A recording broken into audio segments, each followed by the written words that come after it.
It's 100 days now that I've gone vegan, and I thought it would make sense to make a video, kind of going through some of the things that happened for me. So maybe some other people out there might have some similar experiences or might learn from my experience.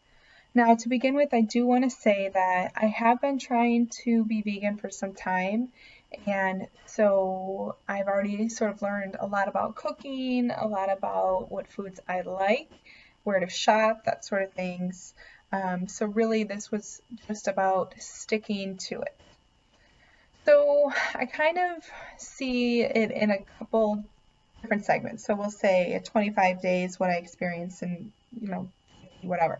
So for the first 25 days, knowing the first time that I could not have any animal products, it, it was actually hard. I didn't realize I had some habits that I needed to quit. And then I also had some moments where I kind of like freaked out and like binge ate. But to begin with, I actually had to restart. I made it about a week, and I cannot believe this, but I found something in my freezer, and I just had to have it. But then I went right back to it. And so, like I said, for the first 25 days, I really found myself having a lot of cravings. And when I did, I just said, fine, okay, we're gonna make we're gonna make French fries and eat as French fries until this want of pizza is over or whatever it may be. A hot dog, was enough to make me go crazy. And so, or I would go and get a lot of prepackaged foods and just eat a bunch of that. And so I found myself having a lot of cravings.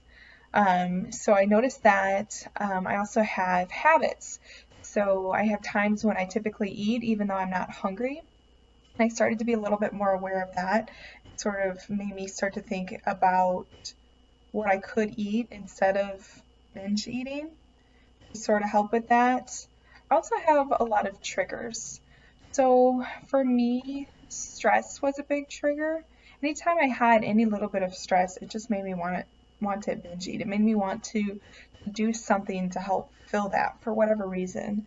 And so for the first beginning, it was really a lot of responses to emotional issues. Then it sort of started to get easier. I could drive past fast food places without thinking about stopping. I had food prepared for when I needed to binge eat. So my freezer had a lot of those kind of unhealthy foods that were there for me to bring me that comfort. That's really what the first 50 days looked like for me. From that time, I started to think a little bit more about maybe being a little healthier because for the first 50 days that scale didn't budge. I think kind of makes sense as to why I didn't. And so I started to think about eliminating some more of the processed type things, cutting back on sugar, salt, oil, things like that.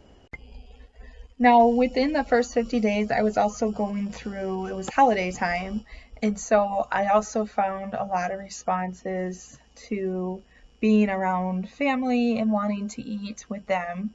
Fortunately, my family has been very respectful of the transition, and so we always do have vegan food at our holidays, but I remember there was like a plate of Christmas cookies and I almost had to like swat my hand away. Like I was just reaching out for it and it made me realize one, I probably just should have made cookies and brought them myself, but I thought I could resist the urge to have junk food at Christmas and they looked really good. It was really pathetic. I almost had to restart all over again, but I made it through it.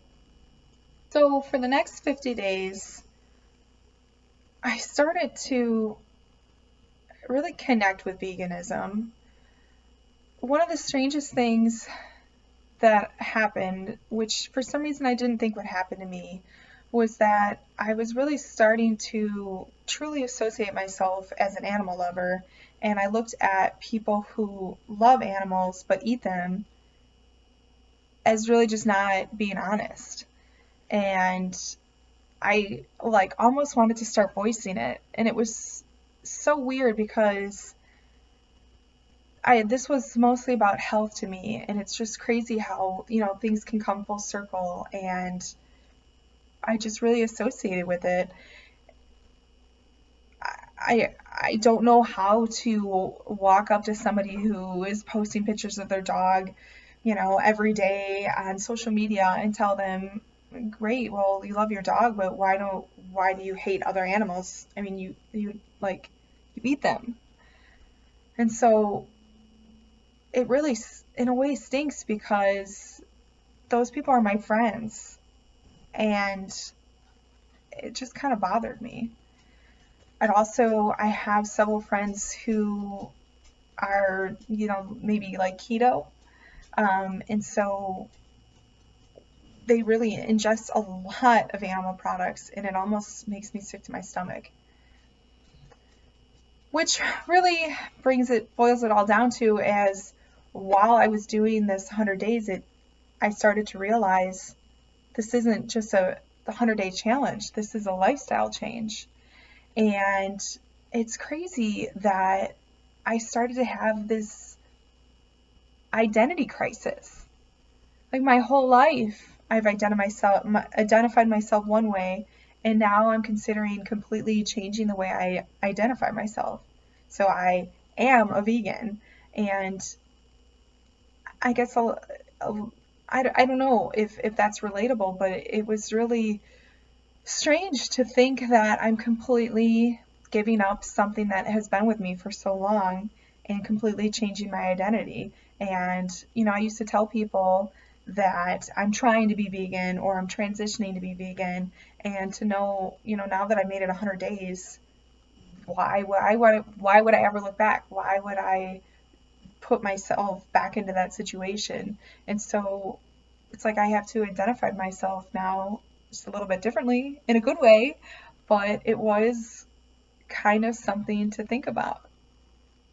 So another cool thing about the last 50 days was, by cutting out a lot of the flour and sugar and oil, and really focusing more on whole foods, was a lot of those urges to binge eat pretty much were eliminated. I had no idea that salt could be such a contributor to, wanting to overeat. And now the scale is definitely moving, and it continues to move. So again, why I don't see myself changing, I I think I like, at this point, I think like fruit is like really sweet. It's awesome. Beyond that, I also am really excited because, for work, we get our blood work done, and I had scheduled my appointment, so it was after this 100 days, and my blood work came back awesome. In fact, my triglycerides were so low that they couldn't get a read, and so for that, they couldn't get a read on my LDL because it was too low. They put my total cholesterol is 137, and I mean, HDL was at 60. I was really pleased with the results. Um, from the year before, when I was still in transition, all of my numbers are better this year. And then from 2 years before, just the thought of veganism was coming to me, my total cholesterol was 167 at that point. My triglycerides did get a read, they were at 89. And my LDL was at 55. But still, I mean, a pretty good change. I am not a very active person, so to be able to, see my blood work improve that well with not really changing anything other than diet, I think is amazing. And so I was very pleased with those results. So overall, I would say, I would definitely recommend everybody go 100 days vegan. I think the way I went about it was about as easy as it could get, because for the first 50 days, I really didn't care what I ate. And that was great because I then was able to get over the hump. And then for the next 50 days, I really really increased the healthiness of what I was eating and saw great results. In the beginning, getting to those first 50 days, I would say it's a lot about being prepared for what happens when you get stressed, being prepared for what happens when you're out of your home, um, being prepared for those cravings. And then I would say to get through, the last 50 days, it lets you know it gets a lot easier, and just explore how healthy you could get. And it's just amazing. I have recently started working out. I work out with some other women, and we'll be doing the same exercise. And people who I thought were in much better shape than me, because they work out consistently, they're like beat in the face. They're all red, and I haven't even broken a sweat yet. And it's just crazy, just how having clean blood could just make exercising so much easier. And it's great. I feel great. I'm so glad I did it. And you should too.